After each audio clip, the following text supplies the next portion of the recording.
की जा रही है, क्या कुछ मुद्दे हैं इस प्रेस कॉन्फ्रेंस को लेकर? आज की ये जो प्रेस कॉन्फ्रेंस है, ये आपने देखा होगा जब भी बीजेपी की सरकार बनी हुई है, जब से आए दिन हर पेपर लीक हो रहा है।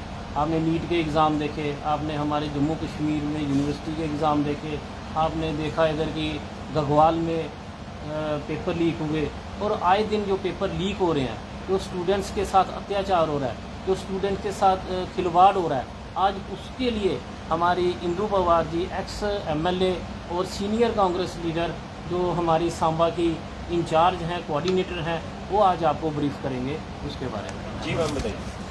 आप सबका मैं बहुत बहुत धन्यवाद करती हूँ कि आप शॉर्ट नोटिस पे सभी लोग मीडिया के यहाँ पे आए।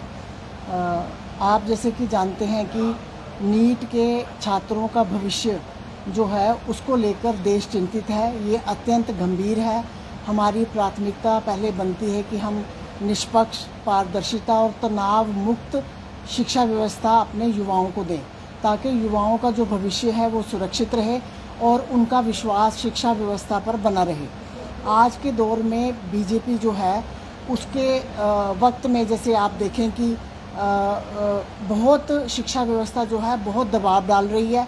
नीट, जेईई, पेपर लीक और बढ़ती फीस और अनिश्चितता के कारण जो हमारे युवा हैं और जो छात्र हैं उनका विश्वास शिक्षा व्यवस्था पर टूट रहा है। हमें उनको ऐसी शिक्षा बना के देनी है ताकि जो उनके सपने साकार कर सके, ना कि उनको तनाव और निराशा की तरफ धकेल सके। पिछले 10 साल में 80 बार पेपर लीक हुए हैं और कम से कम 2 करोड़ युवाओं की ज़िंदगी बर्बाद हुई है। आपने देखा कि कोटा में राहुल गांधी जी ने ये वहाँ पे जो नीट के छात्र थे उनको स्पष्ट कर दिया कि ये सिर्फ पेपर लीक ही नहीं है, बल्कि करोड़ों करोड़ों देश के जो युवा हैं उनके भविष्य का प्रश्न बनता है। और इसमें पारदर्शिता, निष्पक्ष और सुधार की ज़ोरदार ज़रूरत है। और आर्थिक और मानसिक दबाव युवाओं पे कम होना चाहिए और उनकी प्रतिभा के मुताबिक युवाओं को उसके आगे आने का अवसर मिलना चाहिए। आप देखें कि पूरा एजुकेशन सिस्टम की जो कमान है वो आरएसएस और बीजेपी के जो भ्रष्ट लोग हैं उन्होंने उस पर कब्जा कर लिया है। एनटीए का चेयरमैन था, आज भी 2024 में भी वही था, आज भी वही है। एनटीए वो एनजीओ है जो मोदी जी ने 2017 में बनाया था और 2018 में इसका काम शुरू हुआ। पेपर का काम इसको सौंपा गया और 2021, 2023, 24, 25, 26 में हमारे इन्होंने पेपर जो हैं लीक किए। ये इसका चेयरमैन 2024 में भी यही था और आज 2026 है, उसमें भी यही है। और किसकी परमिशन से आज चेयरमैन बन के वहाँ बैठा है? जो एजुकेशन मिनिस्टर हैं धर्मेंद्र प्रधान, वो एक शब्द नहीं बोलते हैं। 2024 में भी वही मंत्री थे, 2026 में भी वही मंत्री हैं। टोटल नॉन कैपेबल और इनएफिशिएंट लोग एजुकेशन सिस्टम में बिठा दिए गए हैं। मैं समझती हूँ कि आरएसएस और बीजेपी की बैकिंग होनी चाहिए और अंधभक्त होने चाहिए। अगर कोई सवाल उठाता है उसको पाकिस्तानी करार दे दिया जाता है। वेबसाइट हैक हो गई, सीबीएसई का भट्टा बैठ गया, एसएससी और यूपीएससी का बेड़ा गर्क हो गया। और बुलडोज़र जो है ये आज तक बुलडोज़र एनटीए पे नहीं चला। ऐसे किसी और पे बुलडोज़र चलाना हो तो मिनटों में ये चला देते हैं। जो राजनीतिक दल हैं और शिक्षा विशेषज्ञ हैं उन्होंने मांग की है कि जो धर्मेंद्र प्रधान हैं वो अपनी नैतिक जिम्मेदारी लेते हुए उनको अपने पद से इस्तीफ़ा देना चाहिए। बच्चे जो हैं दिन रात पढ़ते रहते हैं, माँ बाप अपनी जमा पूंजी उन पे खर्च करते हैं और जो पेपर लीक माफिया है ये आके सारा पानी फेर देता है। और ये करोड़ों जो देश के युवा हैं उनके भविष्य का प्रश्न है। और मैं समझती हूँ कि आप देखें कि जो रेल मंत्री हैं उनसे रेल नहीं संभल रही।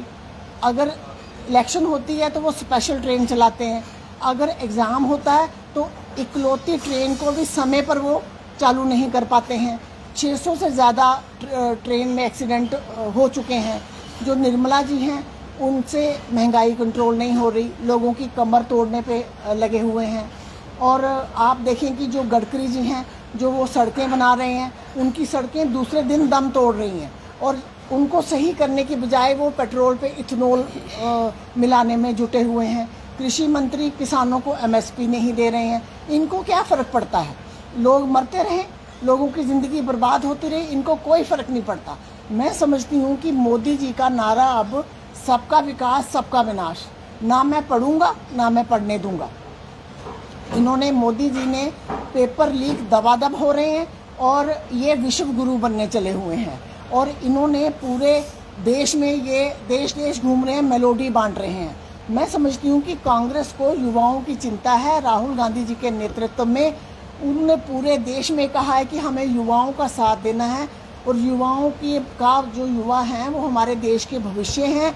और इतनी मेहनत करने के बाद युवाओं के पेपर लीक हो रहे हैं, पैसा इकट्ठा करके ये लोगों को गवर्नमेंट तोड़ने में बीजेपी या उनको सांसदों को पैसे देने में जुटी हुई है। युवाओं को कोई इनको फिक्र नहीं है, और कांग्रेस ही एकमात्र ऐसी पार्टी है। राहुल जी फिक्रमंद हैं कि हमें हर हरबा इस्तेमाल करके अपने युवाओं को बचाना है, उनके भविष्य को बचाना है। इसीलिए हम प्रेस कॉन्फ्रेंसेस, पदयात्रा, प्रोसेशन निकाल रहे हैं। जब तक ये धर्मेंद्र प्रधान है ये इस्तीफ़ा नहीं देंगे, हम इसके लिए हम चलते रहेंगे। मैम, पिछले दिनों में एक आंकड़ा भी जारी हुआ है कि अगर बात करें पिछली सरकारों की, तो उसमें भी कई बार पेपर लीक के मामले जो वो सामने आए हैं। इसको लेकर आपका क्या स्टैंड रहेगा? मैंने आपको पहले ही बता दिया कि पेपर लीक जो है, इस गवर्नमेंट बिल्कुल भी सीरियस नहीं है। बीजेपी गवर्नमेंट, मोदी जी बाहर घूमने में, और जो हमारे देश में अन्याय हो रहा है बेटियों पे, हमारे बेटे जो आत्महत्या कर रहे हैं, जो हमारे बच्चे मेहनत कर रहे हैं, जो माँ बाप हैं जिनकी जमा पूंजी खर्च हो रही है, नशा बढ़ रहा है, उस पर बिल्कुल ध्यान नहीं है। और ऐसी चीज़ों पे ध्यान दे रहे हैं कि जिसका कोई मकसद ही नहीं है। हमारा देश जो है बिल्कुल ख़त्म हो गया है, और एक कांग्रेस ही मात्र ऐसी पार्टी है राहुल जी के नेतृत्व में जिन्होंने ये बीड़ा उठाया, और हम एक ना एक दिन इस देश को न्याय दिलाएंगे।